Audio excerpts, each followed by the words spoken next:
Dan jika kami membukakan bagi mereka salah satu pintu langit, lalu mereka terus-menerus naik ke atasnya, ayat 14. Tentulah mereka berkata, sesungguhnya pandangan kamilah yang dikaburkan bahkan kami merupakan orang-orang yang disihir, ayat 15. Allah Ta'ala memberitahukan kekuatan kekafiran mereka dan kehebatan ketakaburannya terhadap kebenaran bahwasanya jika Allah membukakan bagi mereka salah satu pintu langit, lalu mereka terus-menerus naik ke atasnya, niscaya mereka tidak akan membenarkan hal itu, justru mereka akan mengatakan, sesungguhnya pandangan kamilah yang dikaburkan, yakni mata kami terkena gangguan dan disamarkan bagi pandangan kami. Kami benar-benar telah disihir. Dan sesungguhnya kami telah menciptakan buruj di langit dan menghiasinya bagi orang-orang yang memandang, ayat 16. Dan kami menjaganya dari setiap setan yang terkutuk, ayat 17.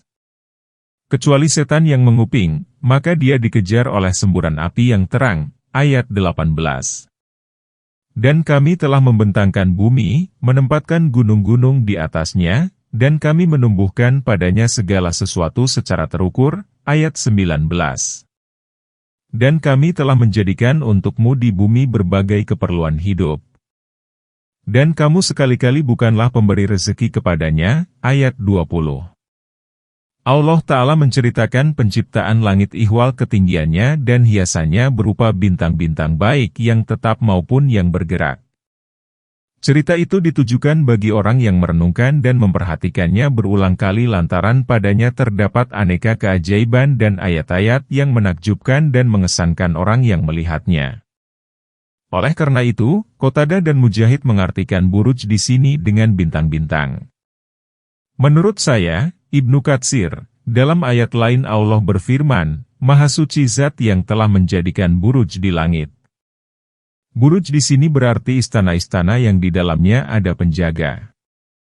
Meteor dijadikan sebagai penjaga buruj dari gangguan setan agar mereka tidak mencuri informasi dari Al-Mala'ul A'la. Barang siapa di antara setan itu yang memaksa dan terus naik untuk menguping, maka meluncurlah meteor yang terang, kemudian membinasakan setan itu. Boleh jadi setan itu telah berhasil mencuri informasi, sebelum terkena meteor, semburan api, lalu disampaikan kepada setan yang ada di bawahnya, lalu diestafetkan kepada setan lain hingga sampailah informasi itu kepada pemimpinnya. Hal ini ditegaskan di dalam Syahih seperti yang diriwayatkan oleh Bukhari, sehubungan dengan penafsiran ayat ini, dari Abu Hurairah yang menerima cerita dari Nabi, apabila Allah telah memutuskan suatu perkara di langit, maka para malaikat mengepakkan sayap mereka sebagai tanda ketundukan terhadap titahnya. Seolah-olah sebuah rantai di atas batu licin, hadis Bukhari. Ali dan yang lainnya berkata bahwa suara gemerincing menembus malaikat dan menyontakkan hatinya. Ketika mereka sontak, malaikat lain bertanya, apa yang dikatakan oleh Tuhanmu? Maka mereka mengatakan apa yang telah diputuskan oleh Al-Haq. Perkataan itu didengar oleh setan yang menguping. Setan pencuri informasi ini berada dalam posisi berantai. Sufyan menggambarkan dengan tangannya. Dia merenggangkan jari-jari tangan kanannya kemudian dipasangkan dengan jari-jari tangan kirinya. Maka meteor menerjang setan sebelum dia sempat memberikan informasi ke setan yang ada di bawahnya. Kadang-kadang informasi itu telah berhasil disampaikan kepada setan berikutnya sebelum diterjang meteor. Maka informasi ini dapat disampaikan ke bumi. Boleh jadi Sufyan mengatakan, hingga keputusan Allah itu sampai di bumi kemudian disampaikan kepada tukang sihir atau dukun. Kemudian setan menambahinya dengan 100 dusta, tetapi dukun tetap membenarkannya, lalu berkata, bukankah telah diinformasikan kepada kami bahwa pada hari anu dan anu akan terjadi anu? Demikianlah, maka peristiwa itu pun terjadi dengan benar karena berdasarkan keputusan yang didengar dari langit. Kemudian Allah menceritakan penciptaan bumi bahwa Dia telah membentangkan, meluaskan, dan menghamparkannya. Dia pun menempatkan di atasnya gunung-gunung yang tinggi, lembah-lembah, tanah, dan pasir. Dia telah menumbuhkan di atasnya tanaman dan buah-buahan yang serasi. Firman Allah Ta'ala, kami menumbuhkan padanya segala sesuatu secara terukur. Ibnu Zaid berkata, segala perkara itu ditimbang dan diukur dalam kadar tertentu. Firman Allah Ta'ala, dan kami telah menjadikan untukmu di bumi berbagai keperluan hidup. Allah Ta'ala menceritakan bahwa Dia telah memperlakukan manusia di bumi dalam berbagai jenis sarana dan penghidupan. Firman Allah Ta'ala, dan kamu sekali-kali bukanlah pemberi rezeki kepadanya. Yakni, Allah lah yang memberi mereka anugerah berupa aneka sarana usaha, jalan kehidupan, dan berbagai jenis profesi yang dapat menyenangkan kamu. Allah pun menundukkan bagi mereka berbagai binatang sehingga dapat ditunggangi, ada ternak yang dapat dimakan dagingnya, serta ada hamba sahaya yang melayani mereka. Rezeki bagi semua itu merupakan wewenang penciptanya, bukan wewenang makhluk. Merekalah yang memperoleh manfaatnya dan otoritas Allah lah pemberi rezekinya. Dan tidak ada sesuatu pun melainkan pada sisi kamilah hasanahnya, dan kami tidak menurunkannya melainkan dengan ukuran tertentu, ayat 21. Dan kami telah meniupkan angin untuk menyerbukan dan kami menurunkan dari langit air, lalu kami beri minum kamu. Dan sekali-kali bukan kamu yang menyimpannya, ayat 22. Dan sesungguhnya kamilah yang menghidupkan dan mematikan dan kamilah yang mewarisi, ayat 23. Dan sesungguhnya kami telah mengetahui orang-orang yang terdahulu daripadamu dan sesungguhnya kami mengetahui pula orang-orang yang kemudian, ayat 24. Sesungguhnya Tuhanmu, Dialah yang akan menghimpunkan mereka. Sesungguhnya Dia maha bijaksana lagi maha mengetahui, ayat 25. Allah Ta'ala memberitahukan bahwa Dialah yang menguasai segala perkara, bahwa segala perkara itu mudah baginya dan gampang di hadapannya dan bahwa di sisinyalah perbendaharaan segala perkara dari seluruh jenisnya. Dan kami tidak menurunkannya melainkan dengan ukuran tertentu, seperti yang dikehendaki dan dimaksud olehnya. Hal itu dilakukan demikian karena mengandung hikmah yang sangat dalam dan sebagai tanda kasih sayang kepada hamba-hambanya, bukan atas dasar keharusan. Dia menetapkan atas dirinya sendiri kasih sayang itu. Sehubungan dengan firman Allah Ta'ala, dan kami tidak menurunkannya melainkan dengan ukuran tertentu, Ibnu Jarir meriwayatkan dari Al-Hikam bin Uyainah, dia berkata bahwa tiada tahun yang terlalu banyak hujan dan tiada tahun yang terlalu sedikit hujannya. Dia hanyalah menurunkan hujan kepada suatu kaum, namun tidak kepada kaum yang lain. Hujan itu melalui air laut. Firman Allah Ta'ala, dan kami telah meniupkan angin untuk menyerbukan, yakni mengawinkan awan kemudian terbentuklah air serta menyerbukan pohon, membukakan kuncupnya dan dedaunannya. Allah menggunakan riyah dalam bentuk jamak agar darinya keluar suatu hasil. Hal ini berbeda dengan angin yang mandul, maka biasanya ia ditampilkan dalam bentuk tunggal. Angin disebut mandul jika ia tidak membuahkan hasil, sebab ia hanya terdiri dari dua atau lebih. Abid bin Umair al-Aitsi berkata bahwa Allah mengirimkan angin yang menggembirakan, maka bumi pun diam mengokoh. Kemudian Allah mengirimkan angin penabur, maka ia menebarkan awan. Kemudian Allah mengirimkan angin penyatu, maka awan pun bersatu. Kemudian Allah mengirimkan angin penyerbuk, maka pohon pun kawin. Kemudian Abid membaca ayat, dan kami telah meniupkan angin untuk menyerbukan. Firman Allah Ta'ala, lalu kami beri minum kamu, yakni kami menurunkannya bagimu sebagai air tawar sehingga kamu dapat meminumnya. Jika kami berkehendak, niscaya kami jadikan air itu asin. Allah Ta'ala berfirman di dalam surat Al-Waqiah, apakah kamu memperhatikan air yang kamu minum? Apakah kamu yang menurunkannya dari langit, ataukah kami yang menurunkannya itu? Jika kami berkehendak, niscaya kami menjadikannya asin. Maka mengapa kamu tidak bersyukur? Firman Allah Ta'ala, dan sekali-kali bukan kamu yang menyimpannya.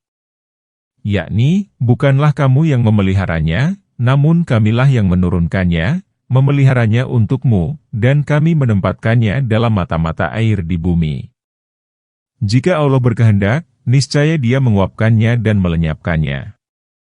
Namun, karena rahmat-Nya, maka Dia menurunkannya dan menjadikannya tawar serta memeliharanya di dalam mata air, sumur-sumur, sungai-sungai, dan sebagainya supaya tetap tersedia bagi mereka sepanjang tahun, kamu dapat meminumnya dan memberi minum kepada ternak, serta untuk mengairi palawija dan buah-buahan. Firman Allah Ta'ala, dan sesungguhnya kamilah yang menghidupkan dan mematikan, memberitahukan kekuasaan Allah Ta'ala untuk mengawali penciptaan dan mengembalikannya dan bahwasannya Dialah yang menghidupkan makhluk dari ketiadaan kemudian Dia mematikan mereka, kemudian membangkitkan mereka semua untuk menuju hari perkumpulan. Allah Ta'ala memberitahukan bahwa Dia yang mewarisi bumi berikut orang yang ada di atasnya, dan kepadanyalah mereka kembali. Kemudian Allah Ta'ala memberitahukan ihwal kesempurnaan pengetahuannya kepada makhluk, baik yang dahulu maupun yang kemudian. Dia berfirman, dan sesungguhnya kami telah mengetahui orang-orang yang terdahulu daripadamu dan sesungguhnya kami mengetahui pula orang-orang yang kemudian. Ibnu Abbas menafsirkan, yang dimaksud oleh orang-orang yang terdahulu ialah setiap orang yang telah binasa semenjak Adam yang dimaksud oleh orang-orang yang kemudian ialah orang yang masih hidup dan yang akan lahir hingga hari kiamat. Penafsiran yang senada juga diriwayatkan dari Akramah, Mujahid, A'ad-Dahak, Qatadah, Muhammad bin Ka'ab, As-Syabi, dan ulama lainnya. Penafsiran itu pula yang dipilih oleh Ibnu Jarir rahimahullah. Ada pula sejumlah penafsiran lain mengenai ayat itu, bahkan ada penafsiran yang ganjil dan berlebihan. Muhammad bin Ka'ab berkata bahwa tafsirannya bukanlah seperti itu, tetapi begini, dan sesungguhnya kami telah mengetahui orang-orang yang terdahulu, yaitu yang telah mati dan terbunuh, daripadamu dan sesungguhnya kami mengetahui pula orang-orang yang kemudian, yakni orang yang belum lagi diciptakan. Sesungguhnya Tuhanmu, Dialah yang akan menghimpunkan mereka. Sesungguhnya Dia maha bijaksana lagi maha mengetahui. Aun bin Abdullah, dia adalah salah seorang sanad, berkata, semoga Allah memberimu taufik dan membalasmu dengan kebaikan. Demikianlah menurut riwayat Ibnu Jarir. Dan sesungguhnya kami telah menciptakan manusia dari tanah kering yang berasal dari lumpur, ayat 26. Dan kami telah menciptakan jin sebelumnya dari nyala api, ayat 27. Ibnu Abbas, Mujahid, dan Qatadah berkata, yang dimaksud dengan syal-syal dalam ayat ini ialah tanah kering. Yang jelas bahwa kata itu seperti yang terdapat dalam firman Allah, Dia telah menciptakan manusia dari tanah kering seperti tembikar. Dan Dia telah menciptakan jin dari nyala api. Diriwayatkan dari Ibnu Abbas, Mujahid, dan A'ad-Dahak bahwa yang dimaksud oleh Hamain Masnun ialah lumpur. Firman Allah Ta'ala, dan kami telah menciptakan jin sebelumnya, yakni sebelum menciptakan manusia, dari nyala api. Diriwayatkan dari Ibnu Abbas bahwa jin itu diciptakan dari nyala api. Dalam hadis sahih ditegaskan, para malaikat diciptakan dari cahaya, jin diciptakan dari nyala api, dan Adam diciptakan dari apa yang telah diterangkan kepadamu, hadis Bukhari. Tujuan ayat itu ialah untuk memberitahukan kemuliaan Adam, kebaikan unsur kejadiannya, dan kesucian bahan pembuatannya. Dan ketika Tuhanmu berfirman kepada para malaikat, sesungguhnya aku akan menciptakan manusia dari tanah kering yang berasal dari lumpur, ayat 28. Maka apabila aku telah menyempurnakannya dan telah meniupkan ke dalamnya ruhku, maka tunduklah kepadanya sambil bersujud. Ayat 29. Maka bersujudlah para malaikat itu semuanya dengan serempak. Ayat 30. Kecuali iblis. Dia membangkang untuk menjadi orang-orang yang ikut bersujud. Ayat 31. Allah berfirman, hai iblis, mengapa kamu tidak termasuk orang-orang yang bersujud? Ayat 32. Iblis berkata, Aku sekali-kali tidak akan bersujud kepada manusia yang telah Engkau ciptakan dari tanah kering yang berasal dari lumpur. Ayat 33.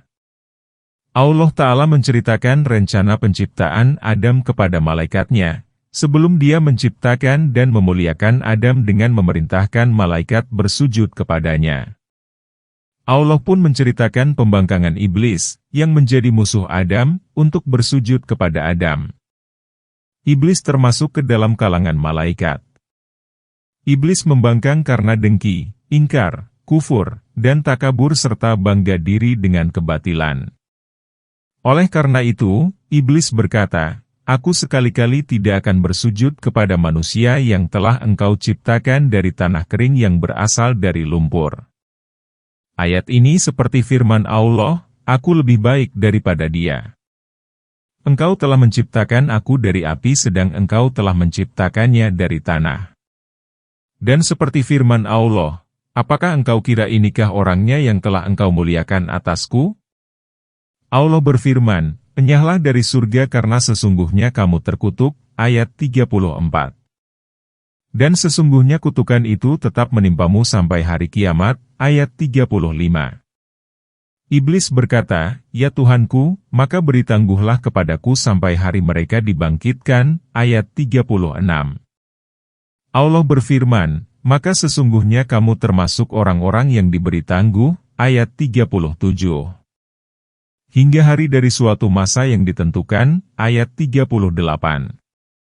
Allah Ta'ala berfirman bahwa Dia menyuruh iblis dengan perintah yang alamiah Dia tidak dapat menolak dan membantah agar keluar dari kedudukan yang disandangnya, yaitu sebagai al-mala wal-ala, bahwa Dia dikutuk, dan bahwa Dia senantiasa dikuntit oleh kutukan. Kutukan itu lengket dan menempel dengannya hingga hari kiamat. Diriwayatkan dari Said bin Jabir, dia berkata bahwa setelah Allah melaknat iblis, maka berubahlah warna yang dimilikinya. Dia menangis dengan keras. Setiap tangisan yang ada di dunia hingga hari kiamat bermula dari tangisan, ratapan, itu. Diriwayatkan pula oleh Ibnu Abi Hatim bahwa tatkala kemurkaan Allah terwujud dan tidak dapat dielakkan lagi, maka iblis mengajukan permohonan, sebagai wujud kehasudannya yang hebat kepada Adam dan keturunannya, penangguhan hingga hari kiamat, yaitu hari Ba'ats. Dan permohonannya itu dikabulkan sebagai istidroj, artinya jebakan kenikmatan yang diberikan kepada seseorang yang jarang beribadah dan sering melakukan maksiat tetapi hidupnya terus dilimpahi kenikmatan, dan penangguhan baginya. Setelah penangguhan itu terjadi, maka Allah mengutuknya. Iblis berkata, "Ya Tuhanku, karena Engkau telah memutuskan bahwa aku sesat, pasti aku akan menjadikan indah bagi pandangan mereka di bumi dan pasti aku akan menyesatkan mereka semuanya." Ayat 39. Kecuali hamba-hamba Engkau yang mukhlis di antara mereka. Ayat 40. Allah berfirman, "Ini adalah jalan yang lurus atasku." Ayat 41.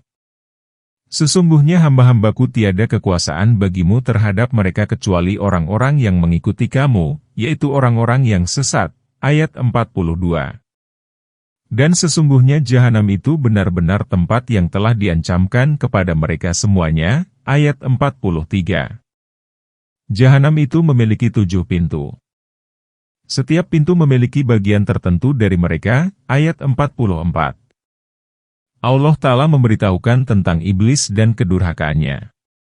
Dia berkata kepada Tuhan yang Maha Suci, "Ya Tuhanku, karena Engkau telah memutuskan bahwa aku sesat, yakni karena suatu hal sehingga Engkau menetapkan aku sesat dan menyimpang, pasti aku akan menjadikan indah bagi pandangan mereka di bumi, yakni sungguh aku akan menjadikan maksiat itu indah dalam pandangan keturunan Adam di bumi dan aku akan menyeret mereka kepada kemaksiatan itu.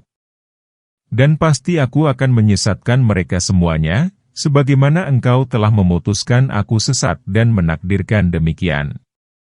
Kecuali hamba-hamba Engkau yang mukhlis di antara mereka." Penggalan ini seperti firman Allah Ta'ala, "Terangkanlah kepadaku, inikah orangnya yang Engkau muliakan atas diriku?" Sesungguhnya jika engkau memberi tangguh kepadaku sampai hari kiamat, niscaya benar-benar akan aku sesatkan keturunannya, kecuali sebahagian kecil. Surat Al-Isra, ayat 62. Allah berfirman dengan mengancam mereka, ini adalah jalan yang lurus atasku, yakni tempat kembali kamu semua ialah kepadaku, lalu aku akan membalasmu sesuai dengan perbuatanmu. Jika amal itu baik maka dibalas dengan kebaikan dan apabila amal itu buruk, maka dibalas dengan keburukan. Penggalan ini seperti firman Allah Ta'ala, sesungguhnya Tuhanmu benar-benar mengawasi. Firman Allah Ta'ala, sesungguhnya hamba-hambaku tiada kekuasaan bagimu terhadap mereka, yakni terhadap orang-orang yang telah kutetapkan atas mereka hidayah. Maka kamu tidak memiliki jalan untuk menggodanya dan mencapainya, kecuali orang-orang yang mengikuti kamu. Penggalan ini merupakan istitsna mungati, pengecualian seorang perawi tidak bertemu langsung dengan pembawa berita baik di awal, di tengah, atau di akhir sanad. Ibnu Jarir telah mengemukakan hadis Abdullah bin Al-Mubarak yang dapat disimpulkan demikian, ada seorang nabi. Apabila dia meminta informasi mengenai sesuatu, maka dia pergi ke masjidnya yang terletak di luar kota.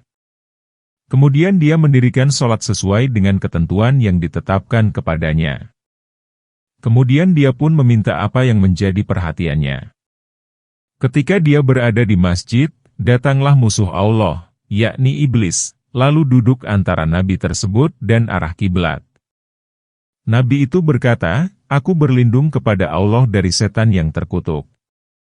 Maka musuh Allah berkata, beritahukanlah kepadaku perkara apakah yang engkau gunakan sehingga engkau selamat dariku?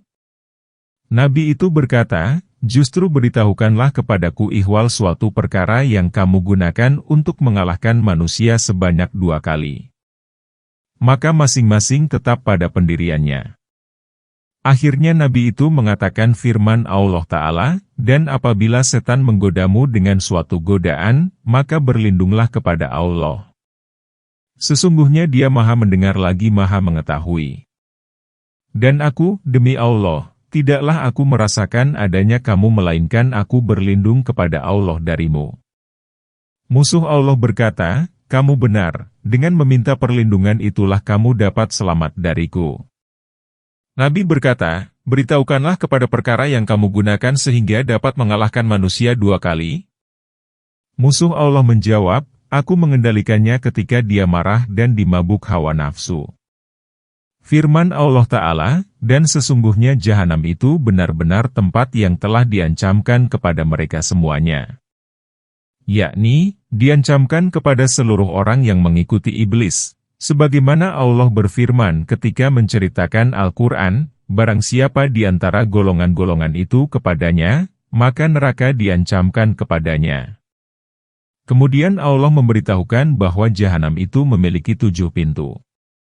Setiap pintu memiliki bagian tertentu dari mereka. Yakni, setiap pintu memiliki bagian tertentu dari kalangan para pengikut iblis. Mereka memasukinya tanpa dapat mengelak. Semoga Allah melindungi kita dari hal demikian. Setiap orang dibalas sesuai dengan kadar amalnya.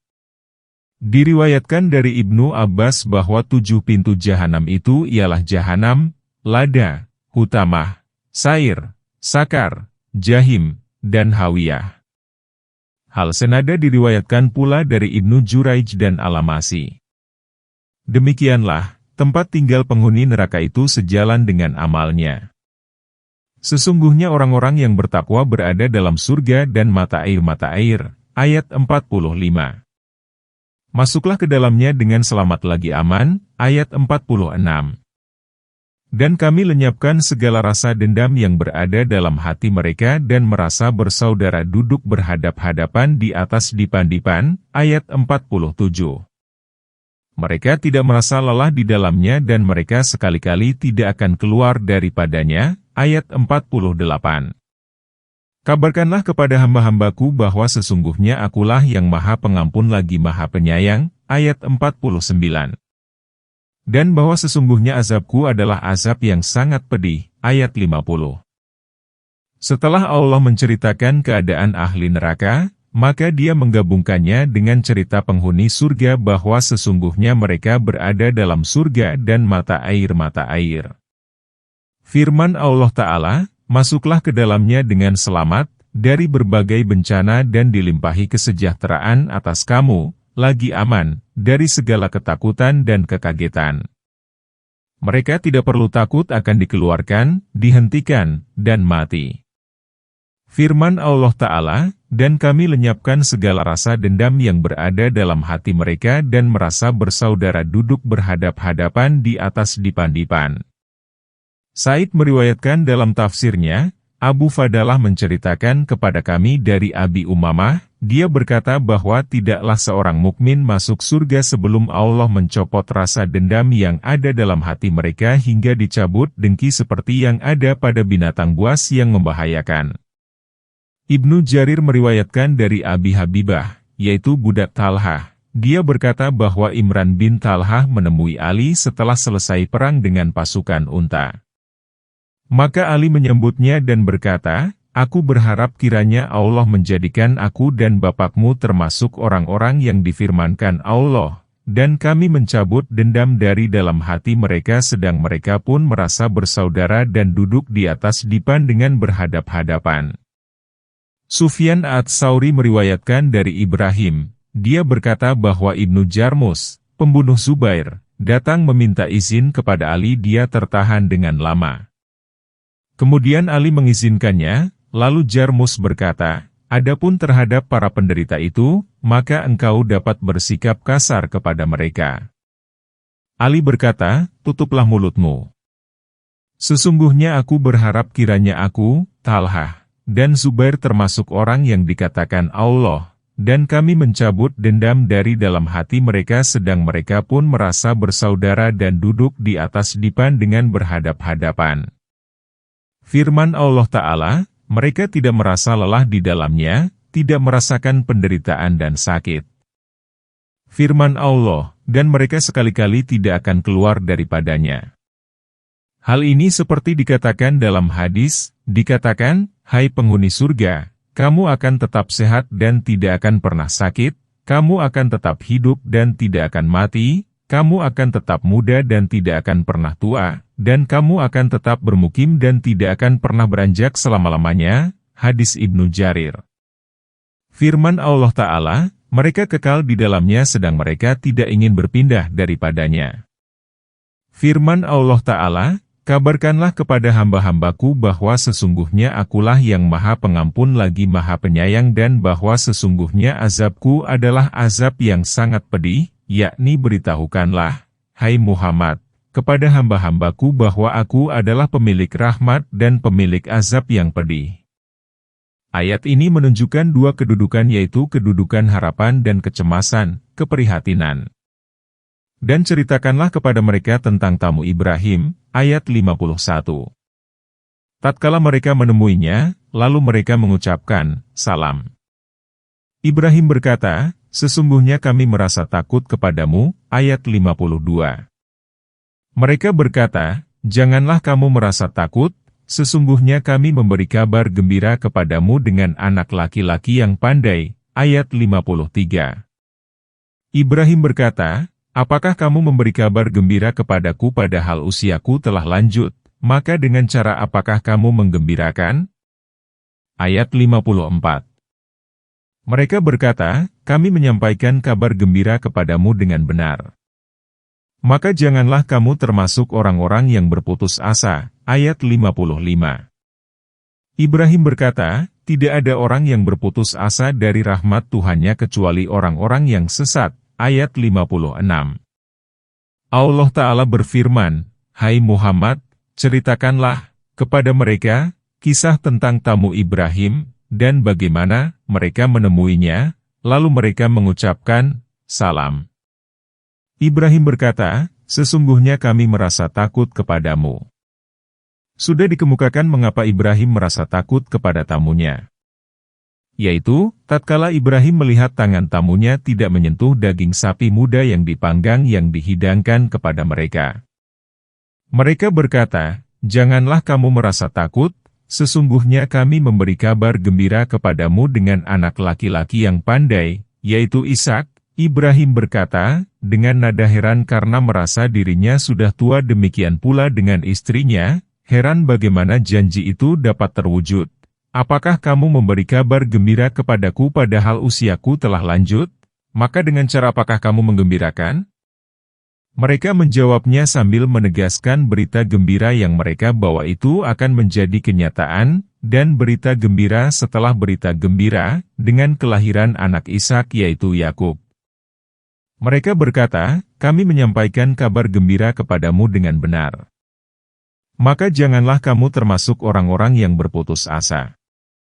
Kemudian Ibrahim menjawab kepada malaikat bahwa dia tidak termasuk orang yang berputus asa, namun dia mengharapkan anak dari Allah, walaupun dia dan istrinya sudah tua. Sesungguhnya Ibrahim mengetahui kekuasaan Allah dan rahmat-Nya melebihi itu. Ibrahim berkata, hai para utusan, apakah urusanmu? Ayat 57. Mereka menjawab, sesungguhnya kami diutus kepada kaum-kaum yang berdosa. Ayat 58. Kecuali keluarga Lut. Sesungguhnya kami akan menyelamatkan mereka semuanya. Ayat 59. Kecuali istrinya. Kami telah menetapkan bahwa sesungguhnya dia benar-benar termasuk orang yang tertinggal. Ayat 60. Allah Ta'ala memberitahukan ihwal Ibrahim setelah rasa takut lenyap dari dirinya dan memperoleh berita gembira. Ibrahim mulai bertanya kepada mereka soal kedatangannya. Mereka menjawab, sesungguhnya kami diutus kepada kaum-kaum yang berdosa, yang mereka maksud adalah kaum Lut. Mereka memberitahukan kepada Ibrahim bahwa mereka akan menyelamatkan keluarga Lut di tengah-tengah kaumnya, kecuali istrinya karena dia termasuk orang-orang yang dibinasakan. Oleh karena itu, mereka berkata, kecuali istrinya. Kami telah menetapkan bahwa sesungguhnya dia benar-benar termasuk orang yang tertinggal, yakni yang tertinggal lalu dibinasakan. Maka tatkala para utusan itu datang kepada kaum Lut, ayat 61. Dia berkata, sesungguhnya kamu merupakan orang-orang yang tidak dikenal, ayat 62. Mereka menjawab, sebenarnya kami datang kepadamu lantaran apa yang senantiasa mereka dustakan, ayat 63. Dan kami datang kepadamu membawa kebenaran dan sesungguhnya kami betul-betul orang-orang yang benar, ayat 64. Allah Ta'ala memberitahukan ihwal kaum Lut tatkala ia didatangi oleh para malaikat dalam sosok pemuda yang tampan. Mereka masuk ke rumah Lut. Lut berkata, sesungguhnya kamu merupakan orang-orang yang tidak dikenal. Mereka menjawab, sebenarnya kami datang kepadamu lantaran apa yang senantiasa mereka dustakan. Yang mereka maksud ialah pengazaban, pembinasaan, dan penghancuran mereka yang senantiasa mereka ragukan kejadiannya atas mereka. Dan kami datang kepadamu membawa kebenaran. Penggalan ini seperti firman Allah Ta'ala, tidaklah kami menurunkan malaikat melainkan dengan membawa kebenaran. Firman Allah Ta'ala, dan sesungguhnya kami betul-betul orang-orang yang benar. Penggalan ini menegaskan berita yang mereka sampaikan kepada Lut dan kabar bahwa Lut dan kelompoknya akan diselamatkan sedang mereka akan dibinasakan. Maka pergilah kamu di akhir malam dengan membawa keluargamu dan ikutilah mereka dari belakang serta janganlah seorang pun di antara kamu menoleh ke belakang dan teruskanlah perjalanan ke tempat yang diperintahkan kepadamu. Ayat 65. Dan kami telah menetapkan atasnya perkara itu, yaitu bahwa mereka akan ditumpas habis di waktu subuh. Ayat 66. Allah Ta'ala menceritakan tentang para malaikat bahwa mereka menyuruh keluarga Lut berjalan di akhir malam dengan membawa keluarganya, yaitu setelah lewat tengah malam. Dia menyuruh Lut berjalan di belakang mereka agar hal ini lebih melindunginya. Demikian pula cara Rasulullah berjalan di dalam perang. Beliau mengiringkan, membantu yang lemah, dan menanggung orang yang patah. Firman Allah, serta janganlah seorang pun di antara kamu menoleh ke belakang, jika kamu mendengar suara mengguntur ditimpakan kepada kaum itu, maka janganlah melirik mereka dan biarkanlah mereka dengan azab dan bencana yang menimpanya. Dan teruskanlah perjalanan ke tempat yang diperintahkan kepadamu. Seolah-olah mereka dibimbing oleh seorang penunjuk jalan.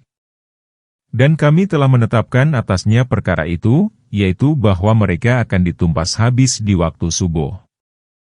Penggalan ini seperti ayat, sesungguhnya waktu yang diancamkan kepada mereka ialah waktu subuh. Bukankah subuh itu sudah dekat? Dan datanglah penduduk kota itu dengan gembira, ayat 67.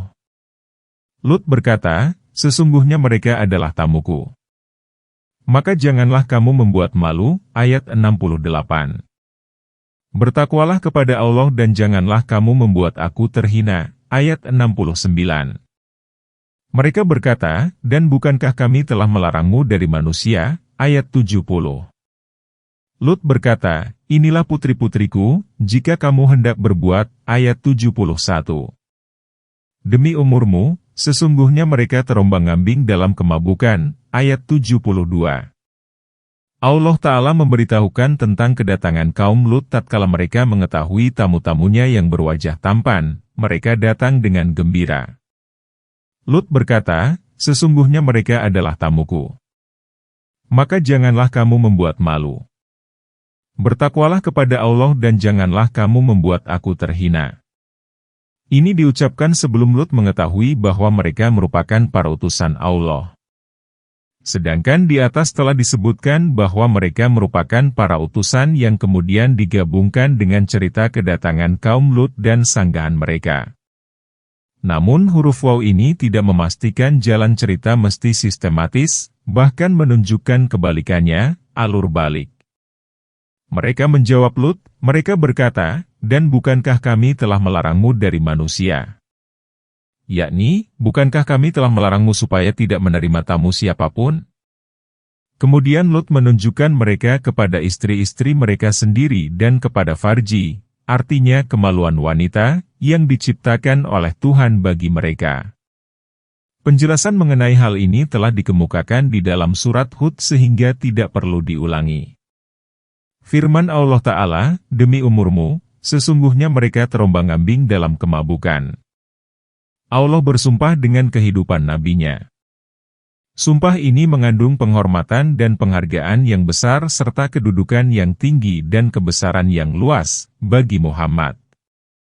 Ibnu Abbas berkata, tidak ada diri yang diciptakan, dijadikan, dan dibuat oleh Allah yang paling mulia dalam pandangannya selain Muhammad. Aku tidak pernah mendengar Allah bersumpah dengan kehidupan seseorang kecuali dengan kehidupan Nabi. Allah Ta'ala berfirman, demi umurmu, sesungguhnya mereka terombang-ambing dalam kemabukan. Yakni di dalam kesesatannya mereka terombang-ambing, lalai dari apa yang dikenakan atas mereka, dari cobaan yang meliputi mereka, dan dari azab yang ditetapkan bagi mereka pada waktu subuh. Maka mereka dibinasakan oleh suara yang mengguntur ketika matahari akan terbit. Ayat 73.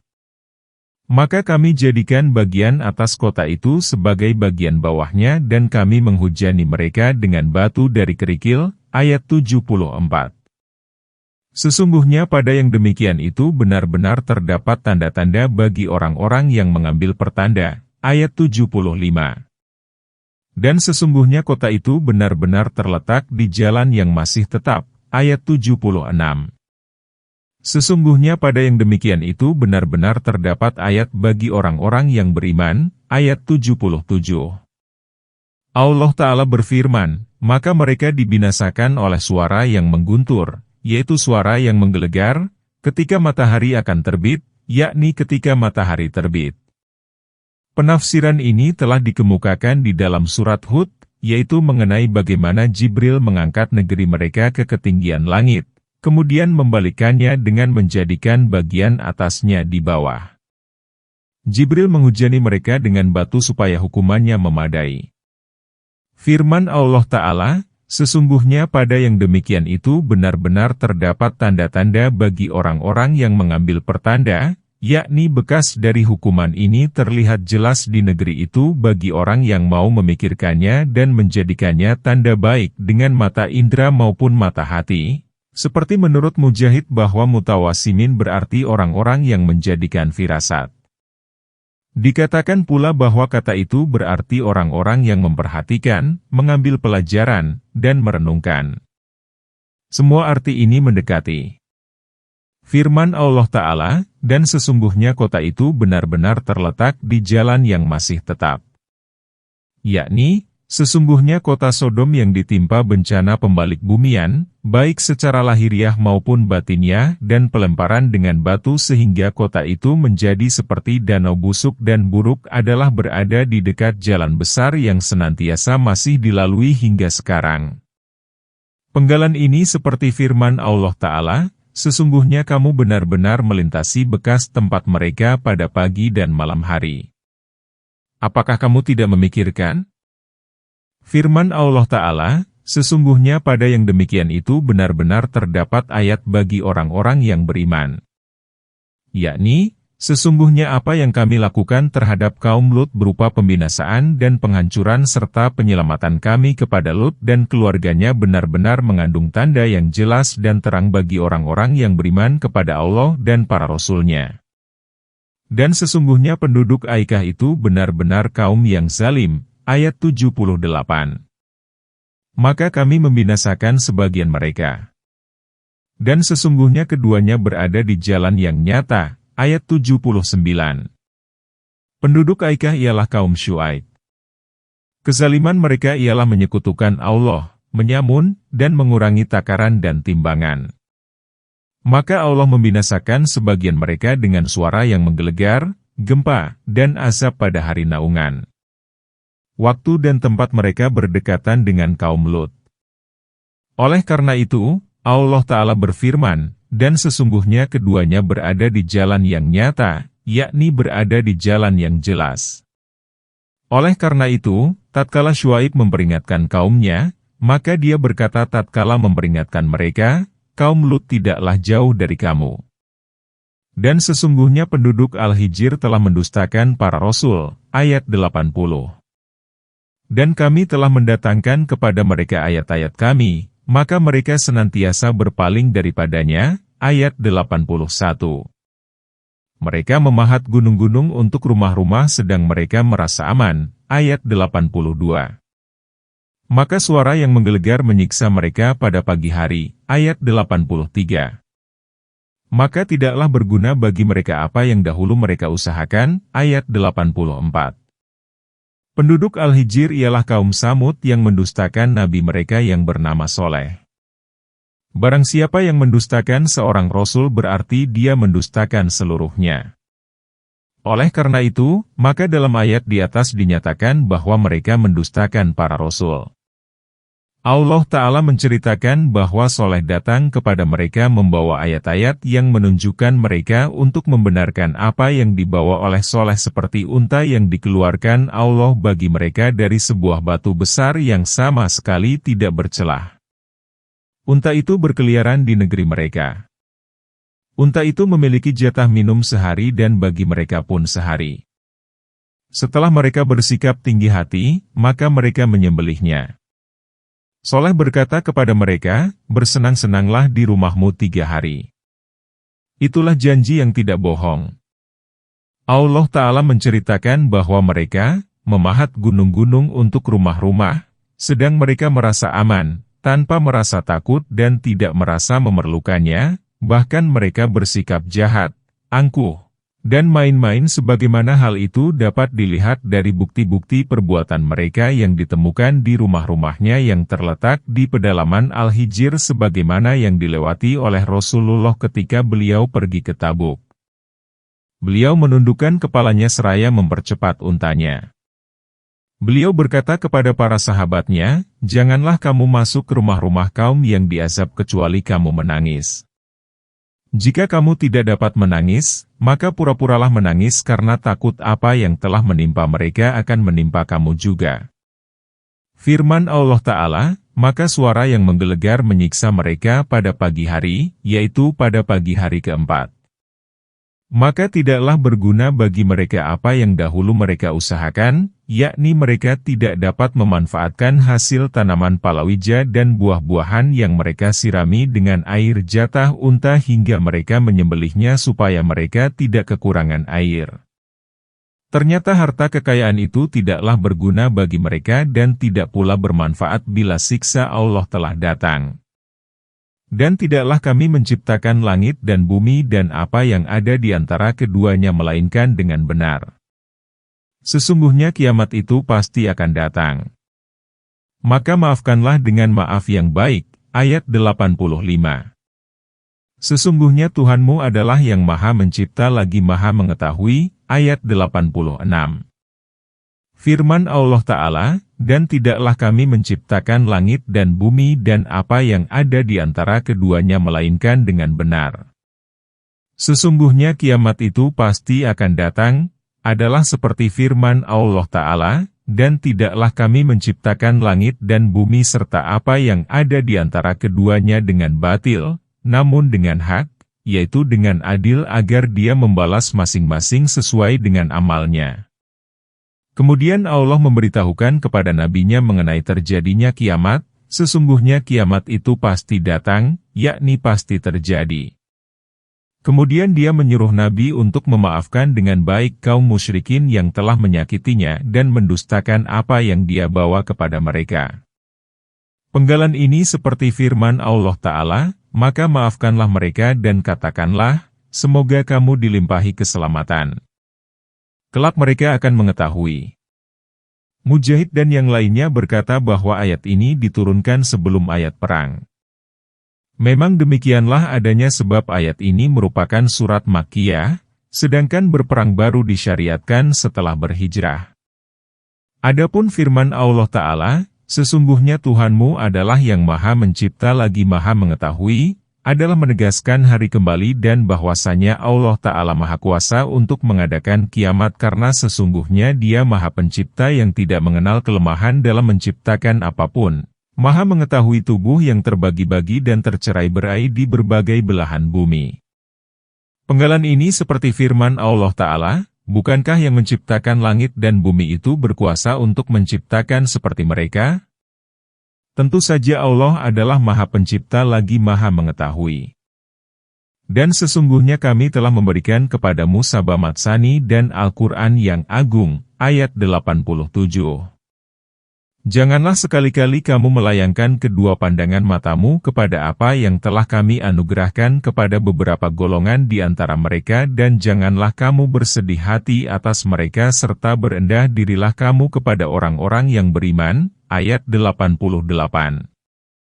Allah Ta'ala berfirman kepada Nabi, sebagaimana kami telah memberikan kepadamu Al-Quran yang agung, maka janganlah kamu melirik dunia dan perhiasannya, melirik kembang yang fana yang kami berikan kepada penerimanya lantaran kami akan mencoba mereka dengannya, janganlah kamu menginginkan seperti mereka, janganlah kamu bersedih lantaran mereka mendustakanmu dan menyalahi agamamu, janganlah merasa rugi atas mereka, dan berendah dirilah kamu kepada orang-orang yang beriman yang mengikutimu.